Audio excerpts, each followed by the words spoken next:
Now that you have set up your Facebook page audiences, let's create our second custom audience. And our second custom audience will be customer list. This type of audience is needed when you have an email list of people who have signed up for your something on your website. This could be a newsletter, this could be a download, this could be a cheat sheet. Let me give an explanation with this landing page. If somebody comes and claims offer here by putting their name, their email, and their phone number, and then they reserve a seat, their email will be brought on this list. Women in Digital Business. So we have 514 contacts.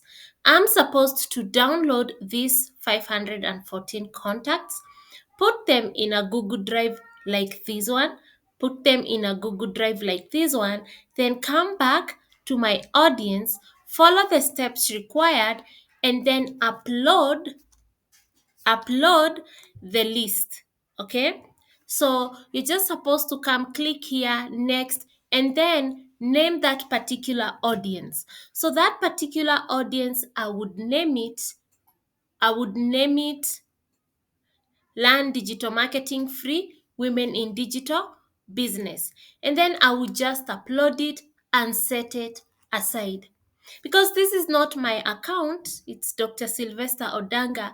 I cannot upload this audience here. But if you follow the instructions, it's self explanatory. So I hope you understand the concept of customer list. Now, in our next lesson, we are going to talk about these other type of meta sources or data sources that you can track.